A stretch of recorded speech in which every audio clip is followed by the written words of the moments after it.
Hola queridos amigos, bienvenidos a mi Story Channel. Allá afuera está cayendo un temporal fuertísimo, se sienten los rayos, los truenos, pero aquí hay un ambiente muy tranquilo, muy cálido. Entonces, cuando hay lluvia, siempre viene un poco la inspiración, o al menos eso me sucede a mí. Me gusta mucho escribir cuando está cayendo la lluvia, pensar, escribir, y espero que esa inspiración me ayude en este video de hoy, porque aunque yo escribo lo que voy a decir, de todas maneras siempre me gusta dar mis reflexiones también más íntimas y personales, y creo que en este caso lo haré sin ninguna duda. Vamos a ver ahora un poco acerca del gnosticismo, porque nos vamos a empezar a acercar a los libros llamados apócrifos, esos libros que fueron excluidos de lo que hoy llamamos Biblia, que es una compilación grande de libros y que hay muchas Biblias. No hay una sola Biblia. Cada corriente religiosa, cada tradición tiene su propia Biblia, sus libros canónicos excluyen otros. ¿Por qué unos son excluidos y otros no? ¿Cuál es el valor o aporte que tienen para dar esos llamados libros apócrifos? ¿Podemos tenerlos en cuenta o no? Son bastantes incógnitas que quisiera ir un poco desarrollando, pero ustedes saben que yo voy haciendo siempre una primera aproximación.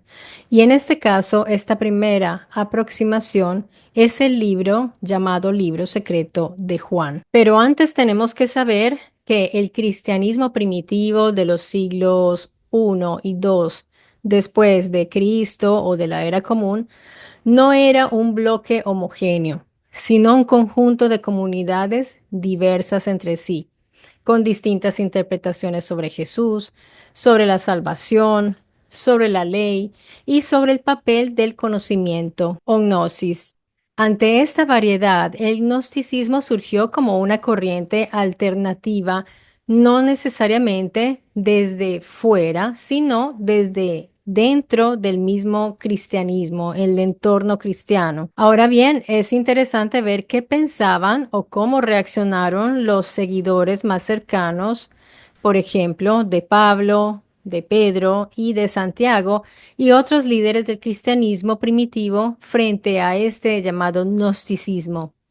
Algunos elementos gnósticos ya circulaban en el siglo I, pero no como sistemas completamente desarrollados como los de Valentín o Basílides del siglo II. Esa idea de un conocimiento secreto o superior. El rechazo del mundo material como algo corrupto es algo que caracteriza ese pensamiento gnóstico. El uso del lenguaje dualista, por ejemplo, que son las luces y las tinieblas, los opuestos, o el espíritu y la carne. Y también esas figuras de Cristo como revelador de misterios, no como sacrificio expiatorio. Y dije las figuras de Cristo, no casualmente, porque en realidad refleja una realidad compleja e histórica de aquel momento.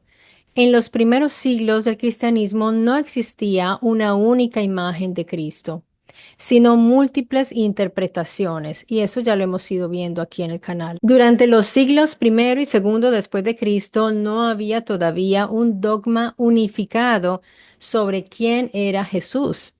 Cada comunidad tenía su propia visión de una identidad o opinaba distinto respecto a la misión que él tenía o a su relación respecto a Dios o al Padre. Por ejemplo, está la corriente de judeocristianos de ese tiempo, seguidores de Santiago, y me refiero al hermano de Jesús, quienes veían a Jesús como profeta judío y Mesías humano, obediente a la ley, o sea, un Mesías judío. En la tradición más antigua, Santiago fue el líder de la comunidad judeocristiana de Jerusalén. No sé si ustedes recuerdan, lo dije en uno de estos videos donde hablé respecto a la figura de Jesús, que era considerada la primera iglesia. Este Santiago fue llamado el justo por su piedad y fidelidad a la ley judía. Según Flavio Josefo y otras fuentes patrísticas, fue ejecutado en Jerusalén. ¿Lo recuerdan? Alrededor del 62 después de la era común, y se le atribuye la epístola de Santiago en el Nuevo Testamento. Así que tanto Santiago como sus seguidores seguían cumpliendo la Torá respecto a la circuncisión, la dieta, el sábado, y veían a Jesús como el Mesías judío prometido, pero no como un Dios encarnado. Esto tengámoslo muy, muy claro. Así no lo veían todos los cristianos del primer y segundo siglo. Aunque no se enfrentaron ellos directamente a los gnósticos sistemáticos del siglo segundo, se puede deducir que los seguidores de Santiago estaban opuestos al elitismo gnóstico. Ojo con esta palabra, elitismo gnóstico, porque el gnosticismo ya se creía diferente, especial, distinto. Entonces ellos rechazaban el desprecio gnóstico por la ley judía, la creación y el cuerpo.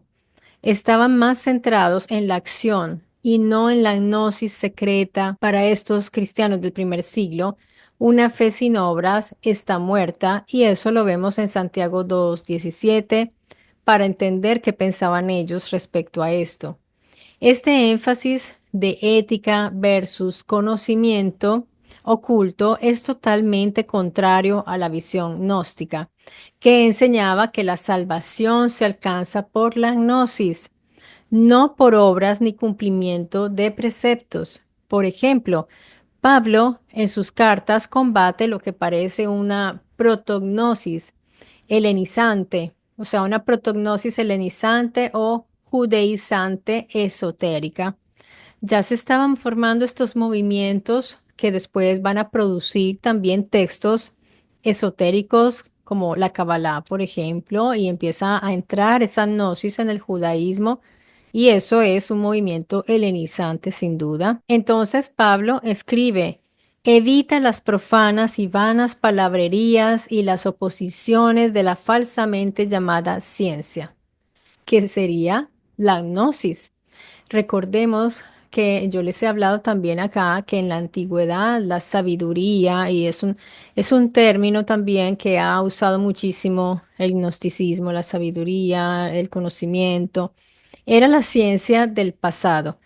Pablo estaba totalmente en desacuerdo y lo llamaba palabrerías y falsedades. Llamaba esto la ciencia, o sea, la gnosis, como palabrerías y falsedades. Y lo vemos nuevamente en 1 Timoteo 6:20 y en Colosenses 2:8 cuando Pablo dice: mirad que nadie os engañe por medio de filosofías y huecas sutilezas según tradiciones de hombres. Entonces vemos lo que ya sabemos lo que pensaban estos cristianos del primer siglo, que eran más judíos, eran más apegados al judaísmo y al mesianismo de un Jesús judío. Pero miren que Pablo también defiende un Cristo cósmico que sostiene todo con su palabra. Esto lo vemos en Hebreos, pero lo encarna como real y sufriente que sufrió en la cruz, contrario al docetismo gnóstico que niega el sufrimiento real de Jesús.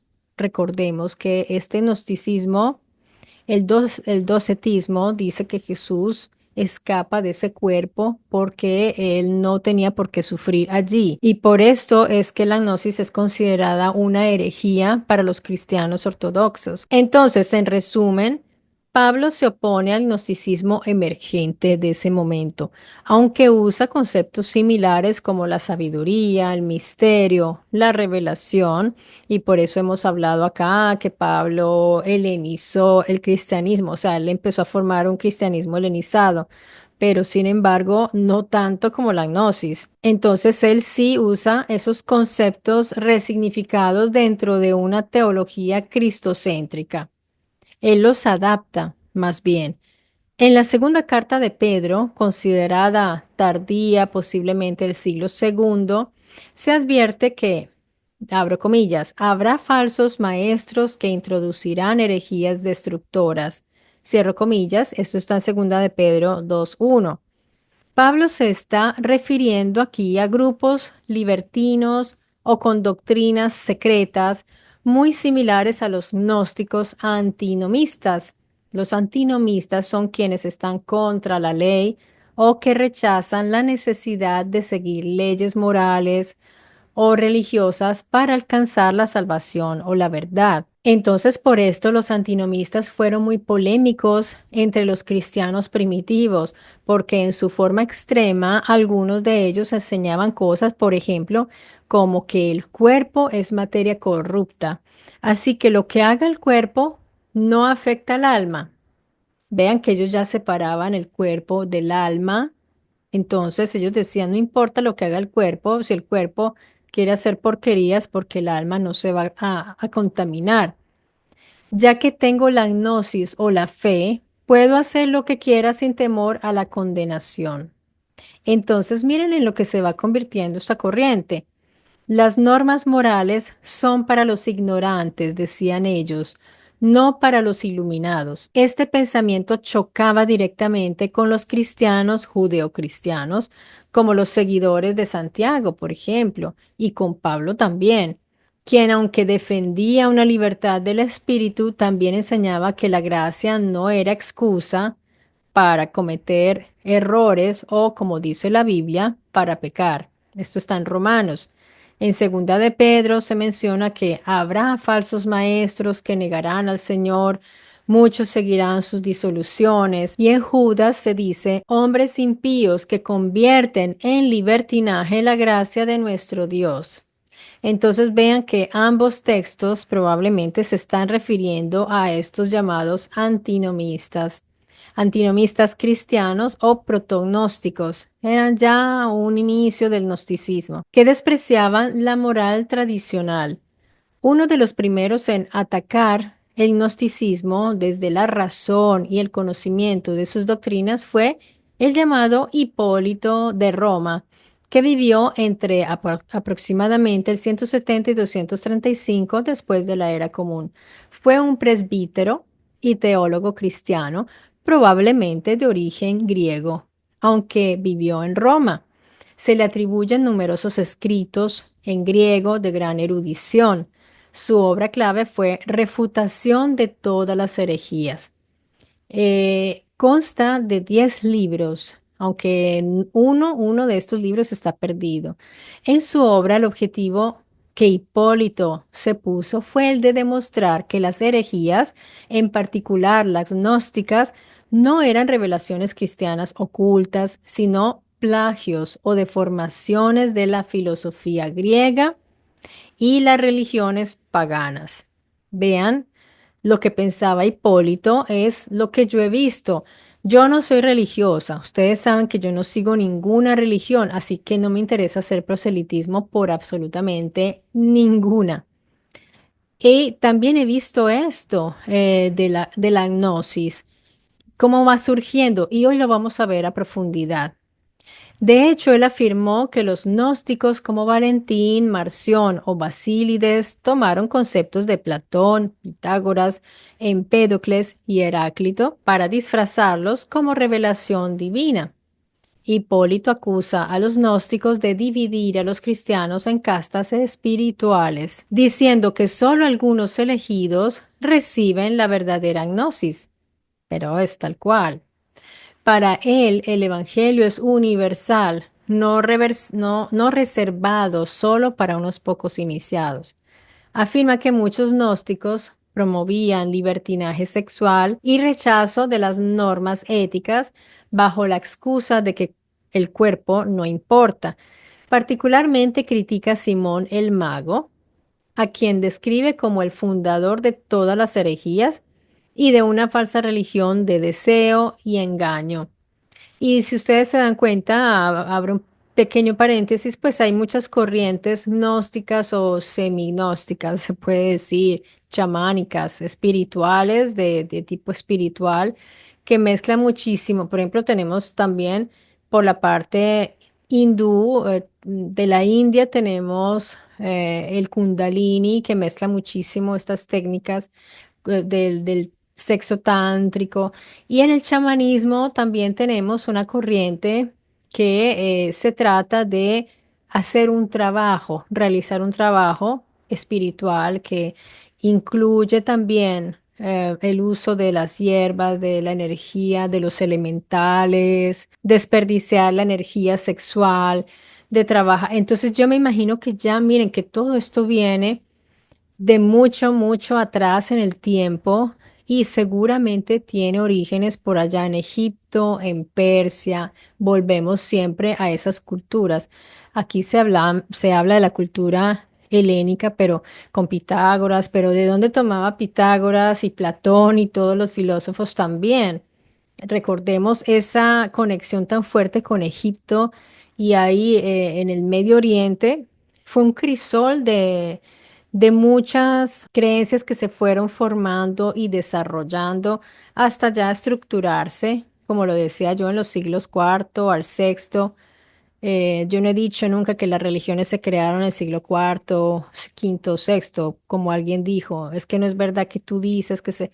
Yo dije que se estructuraron y ya estaban ya más formadas y más estructuradas. A veces no, creo que no me entienden mucho lo que yo cuento aquí, pero bueno, sigamos con esto porque es bastante interesante. Entonces, miren que en su refutación, Hipólito cita textos originales gnósticos o sus versiones orales y los expone detalladamente antes de refutarlos. No era un fanático religioso, este Hipólito era un académico.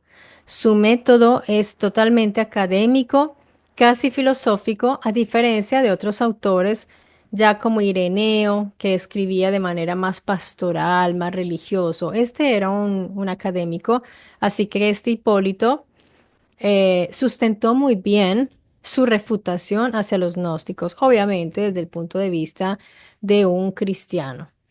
Y su aportación es muy importante, ya que es uno de los principales testigos de las doctrinas gnósticas del siglo segundo. E irónicamente, si no fuera por él, no hubiera sido conocido todo esto, o sea, no hubiéramos sabido el gnosticismo de esa época. Lo conocemos gracias a él y a su refutación. Podemos ver que su influencia es enorme para entender cómo la iglesia combatió el gnosticismo desde dentro con filosofía, teología y exégesis. Es todavía, y en ese tiempo fue una batalla muy fuerte. Pero debemos saber que Hipólito también fue polémico y considerado cismático por sus disputas con el papa de su tiempo. O sea que este Hipólito a pesar de que era ortodoxo en su fe y digamos en su corriente religiosa, fue ortodoxo, pero miren que no estaba de acuerdo con ese papa y habría que ver por qué. Porque ser una persona tan interesante, inteligente y tan estudioso, les confieso que no fui a ver bien esta polémica, pero sería bueno, interesante ver por qué Hipólito estaba en contra de este papa. Y conociendo a los papas, pues de pronto era una persona de muy buen sentido, de sentido común, este Hipólito. El texto gnóstico cristiano más importante, influyente y completo del corpus apócrifo hallado hasta hoy es el libro apócrifo de Juan. Ya finalmente vamos a llegar aquí. También llamado libro secreto de Juan o Apocrifón o John. Se considera el más importante de los apócrifos gnósticos ya que es central en la cosmovisión gnóstica setiana. El gnosticismo setiano es una rama del gnosticismo que combina elementos del cristianismo primitivo con mitos de creación alternativos. Rinde especial culto o importancia a la figura de Set, Set, hijo de Adán y Eva. Recordemos que era el tercer hijo de Adán y Eva, después de que Caín mata a Abel. Desarrolla una cosmología extensa con múltiples eones, mundos intermedios y jerarquías espirituales. Un eón, atención, ¿qué es un eón? Es una entidad divina, espiritual y eterna que emana directamente del Dios Supremo o Padre Invisible. Espero que los mal pensados no hayan pensado mal. Bueno, yo sigo con perdón. No son dioses en el sentido politeísta, sino emanaciones vivas del pensamiento, voluntad o esencia divina. Los eones viven en el pleroma. El pleroma es la plenitud del cielo superior. Todo esto, miren, la complejidad de lo que es el gnosticismo. Son parejas, estos eones son parejas o estructuras duales, entonces masculino y femenino. Representan aspectos de la divinidad, mente, sabiduría, vida, verdad, silencio, etcétera. En Platón y el neoplatonismo ya era usado para hablar de realidades eternas más allá del tiempo. En la cosmología gnóstica setiana, en la cima de todo, o sea, en el nivel de existencia más alto, está el Dios incognoscible, absolutamente invisible, eterno y fuera de la comprensión humana. No crea directamente, sino que emana seres. Estos seres son eones. De él surgió Barbelo, la primera eón. Es un eón femenino, femenino andrógino, madre del universo espiritual. Entonces, tenemos aquí a Barbelo con ese nombre extraño, es una eón andrógina femenina. De Barbelo surgen más eones formando pares, por ejemplo, mente y verdad, vida y hombre primordial, voluntad y pensamiento, y así seguimos. Esta cascada de emanaciones forma el mundo superior que es el pleroma, un sistema perfectamente armonioso. Sofía, una eón femenina, actúa sola sin su pareja masculina, una transgresión en ese sistema dual, o sea que no debía ser así. Su acción desequilibrada dio origen al famoso Yaldabaoth, que me lo han nombrado cantidad de veces aquí. O sea, el demiurgo, un ser ignorante que crea el mundo material creyendo ser el único Dios. Así comienza la caída del alma al mundo inferior. Entonces, pongan mucha atención, porque esto es básicamente, no estoy andando muy al profundo, es simplemente esta es la teología gnóstica, es esta. Como una buena teología está muy estructurada. El bueno, el malo, el dual, el que se desordenó, el que no siguió la regla, el que es bueno siempre, inalcanzable, o sea, más o menos se parecen a las otras teologías, porque siempre son como más o menos los mismos principios. Entonces, así fue como comenzó la caída del alma al mundo inferior y la necesidad, entonces nace la necesidad de un Cristo eón que baje a despertar la chispa espiritual que tanto les he oído, atrapada en los humanos. En otras escuelas gnósticas como la valentiniana, los eones son siempre pares complementarios masculino y femenino. Hay una estructura jerárquica que son 30 eones en total, 15 parejas. El último par es Sofía y el deseo. En otras versiones, Sofía cae sola. Cristo es también un eón, el que baja del pleroma para restaurar el orden perdido. Por eso para ellos Cristo es, es esto. Es un eón, es una emanación de Dios que vino a restaurar ese orden que se perdió. Las características clave de los eones son que son espirituales, eternos, incorruptibles, habitan en el pleroma, cielo superior, emanan en pares, masculino-femenino, reflejan los atributos del Dios Supremo y sostienen el orden cósmico. Sus nombres son mente, verdad, sabiduría, vida, luz, silencio, etcétera. Y Jesús sería un eón salvador que desciende al mundo material para despertar las almas dormidas. El concepto de bien y mal en el gnosticismo es uno de los aspectos más interesantes y radicales porque invierte y desafía profundamente las categorías tradicionales del cristianismo ortodoxo y del judaísmo bíblico. El principio fundamental gnóstico respecto al bien y el mal es muy particular. Sería algo como el mal no es una rebelión contra Dios, sino una consecuencia de la ignorancia acerca del verdadero Dios. Entonces, el mal real es ignorar la existencia, ignorar el verdadero Dios. Ese es el mal. Por eso ellos ven con malos ojos a todas las personas que no seguimos esto, porque se supone que somos ignorantes, que no saben. A mí me han dicho mucho. Y no me soportan los, los seguidores de ciertos canales, no me soportan porque me ven como una gran ignorante. Entonces, miren en qué posición se ponen ellos y es muy curioso y tengamos esto en cuenta que una corriente espiritual debería más bien ponerte en una posición más humilde y se supone que te debería ser una mejor persona, una persona más amorosa y comprensiva y no señalar a los demás como un ignorante. Pero si este es el principio de ellos, que el mal no es la rebelión contra Dios, ni siquiera, sino la consecuencia de la ignorancia por no conocer el verdadero Dios, entonces ya te das cuenta cómo te ven.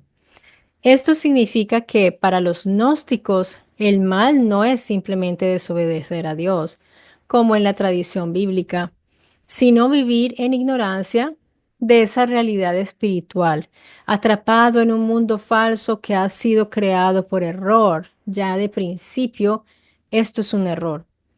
En la gnosis, Dios no juzga, no castiga, no necesita culto ni sacrificios.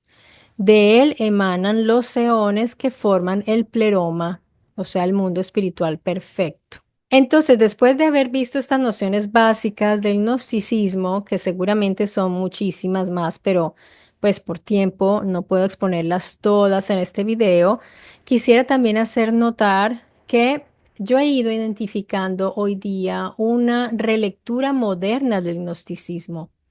Porque ya esto es el gnosticismo como nació, como surgió en un principio por allá, en el primer siglo, ya había un proto-gnosticismo, pero ahora yo he identificado una versión moderna a través de ese prisma de la ufología, la exopolítica y las teorías de realidades multidimensionales. Aunque esta corriente no tiene un nombre que la identifique, al menos por ahora, y no en general, no, no digamos que no los unifica oficialmente a todos, es posible identificarlos claramente como un fenómeno emergente y sincrético, y varios investigadores y movimientos se han convertido en sus portavoces aquí en Internet, en YouTube, ustedes ya los conocerán quiénes son los portavoces de esta nueva corriente. Se trata de una reinterpretación contemporánea del gnosticismo, donde el demiurgo y los arcontes ya no son entidades simbólicas o míticas, sino que se identifican como seres extradimensionales, parásitos de conciencia o razas extraterrestres que esclavizan a la humanidad, y entre estos están todas las razas que ellos tienen superidentificadas y saben dónde viven y saben cómo son y todo lo demás. En otras palabras, el gnosticismo se está fusionando con la narrativa extraterrestre moderna. Y yo quiero ponerle atención a esto porque ya por fin lo he ido estudiando bastante, ya lo he ido identificando, porque pareciera que fuera algo muy volátil, pero no, no, está muy estructurado ya. Eso está teniendo un gran auge en canales latinoamericanos, sobre todo, donde entra mucho cualquier creencia, entra con fuerza. Entonces, en otras palabras, el gnosticismo se está fusionando con esta narrativa extraterrestre moderna y así también está creando un nuevo campo de creencias y especulación. No hay un nombre único oficial que los pueda unir, pero sí términos ya y etiquetas usados por distintas comunidades. Por ejemplo, neognosticismo, gnosticismo exopolítico, arcontología, que es el nombre informal, la gnosis extraterrestre, cósmica y la hipergnosis. Y estos círculos esotéricos contemporáneos pretenden estar formando un conocimiento oculto sobre la estructura interdimensional de la realidad y la manipulación energética de la conciencia humana. Uno de los principales popularizadores de la idea de que los arcontes del gnosticismo son entidades reales, manipuladoras de la mente humana desde otra dimensión, que los vincula con el mito gnóstico original y el control mental colectivo, es John Lash. Y su obra, por ejemplo, una obra suya es Not in His Image o Image. También tenemos a David Icke, que habla de una élite controlada por entidades extradimensionales que son los reptilianos. David Icke está haciendo conferencias desde hace muchos años y ahí está, ha vendido una cantidad de libros. Él tiene una fuerte resonancia gnóstica, una realidad falsa controlada por seres no humanos. Tenemos también a Michael o Michelle Salla, también a los psiconautas modernos que promueven experiencias con enteógenos, o sea, la ayahuasca, la DMT, esas ayuditas para poder ver de todo, ver el mundo psicodélicamente. Esto existe desde hace mucho. Muchos afirman haber tenido contacto con entidades no humanas que coinciden con las descripciones gnósticas de los arcontes como manipuladores o vigilantes del alma. Y los canalizadores y también los contactados, que últimamente son tantos, muchos son influenciadores. Por ejemplo, Bárbara Marciniak, Gigi Jung. Ellos afirman que existen razas que controlan el campo astral y el cuerpo mental de los humanos y enseñan técnicas para liberarse muy similares a la gnosis. He visto algunos que van a algunas ferias, se van a la zona del área 51 a hacer meditaciones, todos vestiditos bien raros, con sus vestidos blancos y sus piedritas en la frente o sus piercings, tatuajes raros, cabellos, en fin, se personifican mucho, entonces se pintan el pelo de blanco y ya con eso, pues perdonen, pero es que de verdad yo diría que de estos personajes hay que tener mucho cuidado. Es mi opinión personal, ustedes no tienen por qué seguirla, ni mucho menos, es mi opinión. Esta corriente es altamente sincrética porque mezcla elementos gnósticos, teorías modernas, misticismo oriental, ciencia ficción y esoterismo. No todos los gnósticos modernos aceptan esta fusión con la ufología, o sea que aquí también vemos que algunos están de acuerdo, otros no, entonces no es que todos son iguales. Y no todos los ufólogos tampoco aceptan el marco gnóstico. Yo no sé si ustedes recuerdan acá, yo hablé de la película donde apareció Mauro Biglino, ¿se acuerdan la que fue la productora, que ella también se viste un poco extraño, Eleonora Fani, sí, es toda mística, esa es la corriente que hay y ella hizo esa película desafortunadamente, porque la verdad yo quisiera, de verdad quisiera ver una película producida, dirigida por Mauro Biglino, un Daniken, eh, otros autores que hablan de la paleoastronáutica, pero no desde un punto de vista místico, sino desde la arqueología, desde lo arqueológico, desde esa experiencia también de la historia, de la astronomía. Es muy distinto, es muy distinto. Dentro de mi visión, por ejemplo, lo que yo planteo aquí, como les decía, es más bien un estudio guardando distancias de seguridad hacia todas estas corrientes, porque yo les traigo aquí que habla el Antiguo Testamento, el Tanaj, de qué habla el Nuevo Testamento, qué se dice sobre una cosa y sobre la otra. ¿En qué resalto yo y en qué me concentro yo? En los posibles antiguos contactos con civilizaciones exoterrestres o extraterrestres, pero siempre diciéndoles lo que está confirmado y lo que no está confirmado. Y yo siempre les digo, miren, esto es especulativo, esto es una hipótesis, esto es una teoría. Nunca pretendo decirles aquí es que así fue, es que yo lo vi, es que esta persona dice la verdad. De eso no viene de mi boca jamás. De hecho, a mí no me gusta hablar de verdades ni promover aquí verdades de nada, porque los que más dicen que dicen la verdad, esos son los que más hay que ver si será que sí. Puede que estén convencidos ellos mismos. Entonces, cuando uno está convencido de tener una verdad, es un problema, porque ahí ya tú no eres objetivo. Eso es un problema para las personas que nos escuchan. Entonces yo soy consciente de que dentro del estudio de la paleoastronáutica hay estudios no convencionales, pero tratamos de siempre acercarnos hacia la paleontología, hacia la arqueología. Por eso yo sigo los estudios académicos y hay personas que me critican por eso.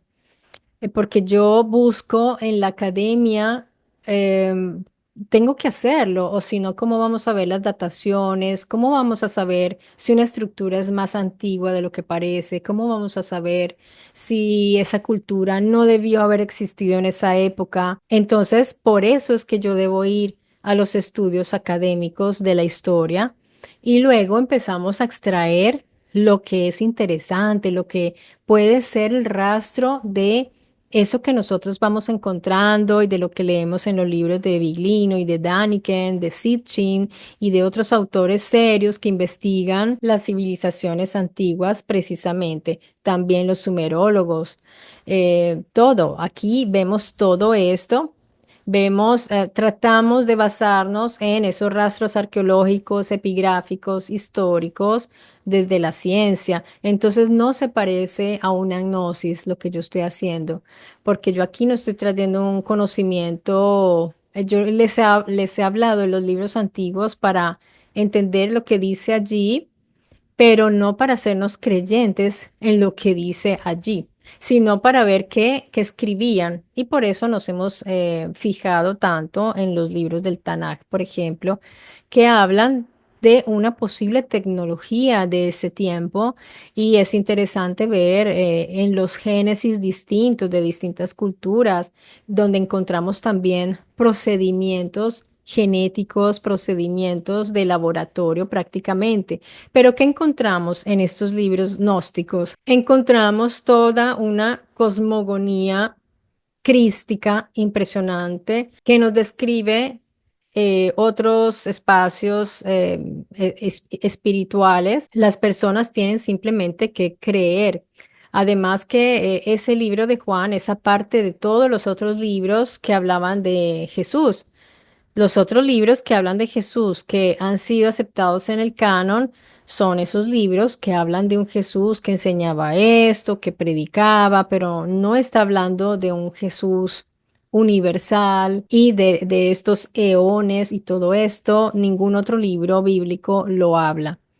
Por eso, pues para tanto para judíos como para los cristianos es algo que raya con lo herético, porque la base del cristianismo fue el sacrificio de Jesús. Y para los gnósticos Jesús no debía sacrificarse y no debía sufrir y se fue, abandonó el cuerpo y ellos piensan que ellos también van a abandonar sus cuerpos.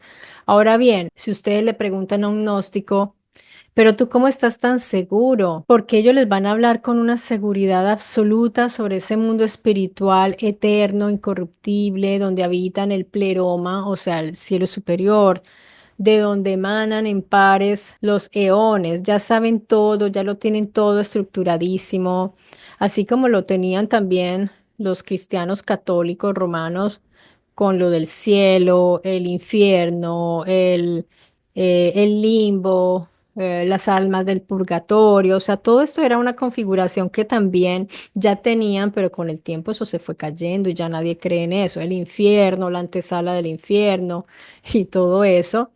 Pero en el caso de los gnósticos, cuando ustedes le preguntan a un gnóstico, bueno, pero ¿tú cómo puedes saber que todo esto es verdad? Este gnóstico te va a responder, es que no es que yo lo crea, es que yo lo vivo, es una experiencia. Entonces uno dice, ¿y tú cómo experiencias todo eso? Entonces hay que mirar qué son esas experiencias para ellos. Por ejemplo, hay varios ejemplos. Por ejemplo, están las meditaciones profundas con sensación de unidad, luz, voces interiores, descargas de información, porque se supone que ellos reciben, me imagino que es lo que otros llaman canalizaciones, lo que otros llaman mediumnidad, para ellos son descargas de información. Viajes astrales, ellos viajan en el astral, o sea, con un cuerpo energético que sale del cuerpo físico y pueden ver todo. O sueños lúcidos donde interactúan con maestros, guardianes o entidades. Hay canalizaciones, el sujeto siente que recibe mensajes no desde su mente consciente, sino de otra fuente, sea interna o externa. Tienen contacto con seres extradimensionales, lo que algunos interpretan como arcontes, guías o seres de luz. Enteógenos o plantas maestras, también algunos usan esto. No sé si, pues no creo que todos, pero hay unos que usan la ayahuasca. Hay personas que usan la ayahuasca o la psilocibina y pues para ellos son experiencias también, como en ese mundo astral. En estos estados, pues se afirma percibir estructuras invisibles. Yo he conocido personas que me hablan tranquilamente, que han visto duendes, que han visto seres del astral, había una persona que yo conocí que hablaba con los elementales, hablaba con el diablo le explicaba muchas cosas. Ellos sienten que tienen experiencias visionarias o simbólicas de tipo imágenes internas, visiones, sueños significativos, símbolos que resuenan con lo que ellos creen. En el contexto, por ejemplo, de los Wingmakers, que yo lo he leído ya bastante sobre los Wingmakers, muchos aseguran haber visto cámaras de tiempo, han recordado otras vidas, han visto el holograma, etcétera. Estas visiones son tomadas para ellos como confirmación de que su cosmovisión es real. Hay experiencias sincrónicas, por ejemplo, coincidencias significativas. Y esto yo lo he vivido, que cosas muy particulares, que uno nunca oye una canción y entonces uno la tararea y prende la radio y está esa canción o encontrar justo el texto adecuado que necesitabas para ese día, o conocer a la persona clave, o ver repetirse números. Hay personas que están muy psicoseadas con los números, las secuencias. Yo tuve una amiga que ella empezó a seguir todo esto, a leer libros de tú dices una palabra al universo y se te cumple. Tu palabra tiene poder, pide lo que se te dará, en fin. Y ella veía el número por todas partes, el mismo número, entonces buscaba el significado. Yo no veía nada porque yo me desconecté de todo eso. Entonces no veo. Por mi frente pasarán millones de números raros o repetidos. Yo no me doy cuenta porque no estoy pendiente de eso. Pero ella sí, entonces empieza a conectar una cosa con la otra y resulta que eso tiene sus cosas delicadas. Y les voy a decir mi experiencia personal con esta famosa amiga que fuimos amigas durante años, que yo pensé que era una amiga, una hermana. Para mí era una hermana, hasta que por un motivo que yo me empecé a dar cuenta que no era sincera, o sea, yo la sentía no sincera conmigo, empecé a notar cosas, le dije, ¿sabes qué? Fui sincera, se lo dije, le dije, según pienso yo es mejor que nos alejemos porque yo siento que tú no me aprecias, no me tienes un real, sincero aprecio, entonces yo diría que es mejor alejarnos porque le di las razones, le dije, mira, según lo que yo he visto, yo sumo todo esto y yo no haría algo así por alguien a quien yo aprecio y yo veo que tú lo haces, entonces pienso que es mejor de que dejemos de frecuentarnos. ¿Y saben qué me dijo? Me dijo, ay, yo sabía, porque a mí, ¿quién fue que me dijo? Yo leí en mi horóscopo, leí en un libro, algo así, que tenía que las cosas que tenían mala energía o que una persona con mala energía se alejaría de mí. Yo me quedé fría y dije, definitivamente por eso yo siento un gran rechazo hacia estas cosas, porque la gente se va volviendo de ese calibre y va sopesando las relaciones interpersonales con ese tipo de razonamientos.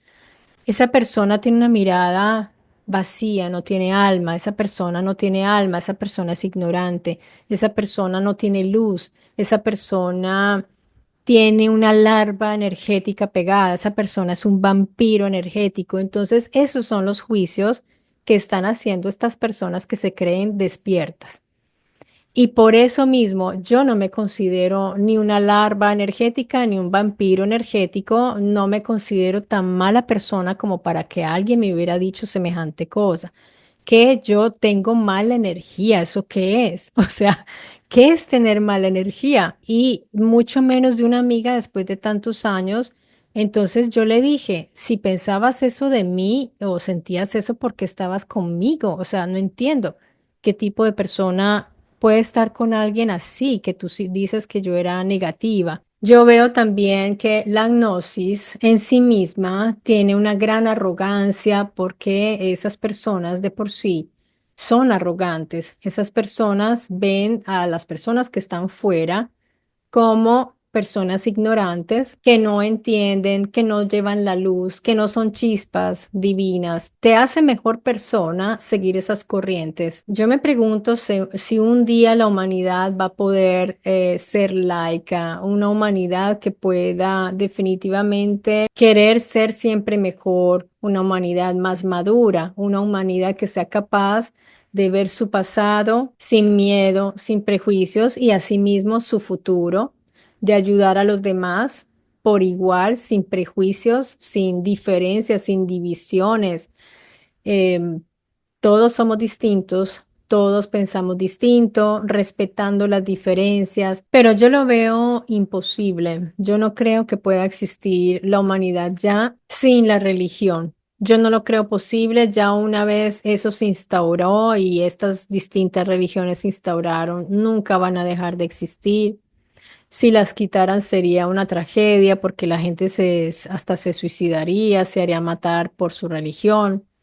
Y definitivamente hay personas que evitan digamos, hacerle daño a otros, evitan hacer daño porque temen a ese Dios y a su castigo o porque no lo quieren ofender o porque quieren agradarlo. Entonces eso ayuda a que haya una cierta convivencia entre los seres humanos, aunque eso mismo también es motivo muchas veces de guerras y matanzas, porque ya hace poquito unos musulmanes en África, me parece que sucedió, masacraron a unos cristianos. Entonces da mucho dolor que la gente se mate. Igual las personas se matarían por otras razones, sí, si no hubiera, pero digamos que la razón religiosa es una justificación muy fuerte para matar, para asesinar en nombre de Dios o porque estos son pecadores, porque estos no son buenos. Y como se habrán podido dar cuenta, la gnosis es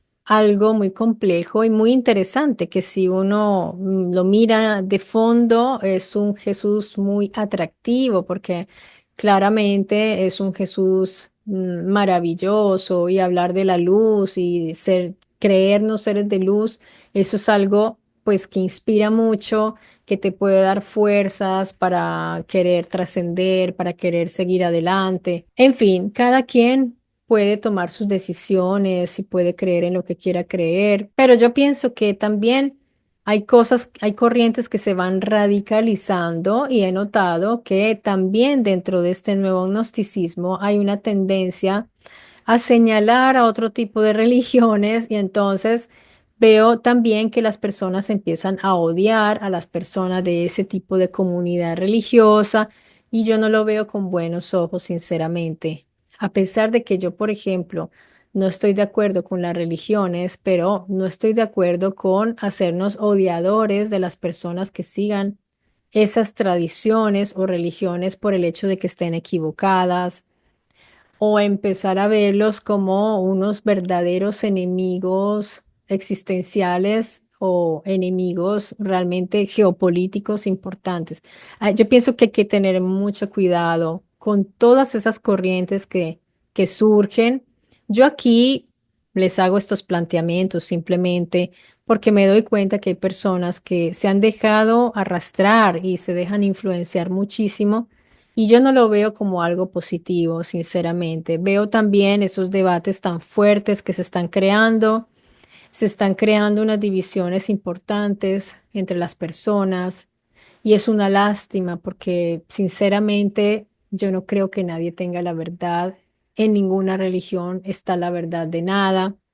La verdad, si acaso está la verdad de qué, es la verdad de nuestra existencia, pues muy bien, búscala, busca cuál es tu verdad y cuál es tu motivo de existir y cuál, en qué te quieres convertir, en qué quieres tú centrar esa existencia. ¿Quieres centrarla en ayudar a los otros o centrarla en poder ser una mejor persona o en viajar por el mundo y conocer muchas personas? Pero lo importante es que sea algo que no le haga daño a otros, que no haga sentir a otros inferiores, que no instes a otros a odiar a otros. Y con eso hay que tener mucho, mucho cuidado. Y en realidad yo aquí, por ejemplo, con las cuestiones que les he ido develando respecto a los escritos supuestamente sagrados y inspirados, a veces tengo un pequeño temor porque pienso que tal vez sea mejor que las personas sigan creyendo porque eso mantiene de alguna manera un equilibrio. Desafortunadamente, no todo el mundo es capaz de poder vivir sin ese tipo de creencias y ser una buena persona. Desafortunadamente hay personas que necesitan creer para poder querer ser mejores, para querer portarse bien, para dejar un vicio, para no caer en el alcohol o en ciertas. Parece que es necesario tener fe y tener esas creencias, entonces a veces me da un poco de miedo develar estas cosas y yo lo pienso porque soy una persona responsable y no quisiera hacer daño en ese sentido. Por eso a veces digo muchas veces en contra de mí misma y de mi canal, digo, si eres una persona sensible respecto a tu fe y tus creencias, es mejor que no veas este video. Yo lo he dicho en algunos videos porque mi interés no es hacer muchos suscritos, aunque me encanta y quiero que mi canal crezca, pero con personas que sí quieran realizar estudios, conocer y aprender. Eso es todo. Ese es mi objetivo aquí en el canal. Ese es mi único objetivo y espero lograrlo con ayuda de todos ustedes. Y por eso le mando un gran abrazo a las personas que se han unido al canal. Muchas gracias a los miembros del canal de verdad por creer en esta labor que estoy haciendo. Invito a las personas que aún no se han hecho miembros o que no se han suscrito al canal a que lo hagan y que por favor dejen su like porque eso ayuda a que el motor de YouTube me pueda promover un poco más y pueda llegar a esas personas interesadas como ustedes. Por ahora los dejo con un gran abrazo. No se pierdan las próximas investigaciones. Seguiremos ahondando en todo esto. Déjenme también sus sugerencias. Yo he ido tomando nota de estas. Y un gran abrazo a todos, queridos amigos. Nos vemos pronto aquí en Mystery Channel. Cuídense mucho.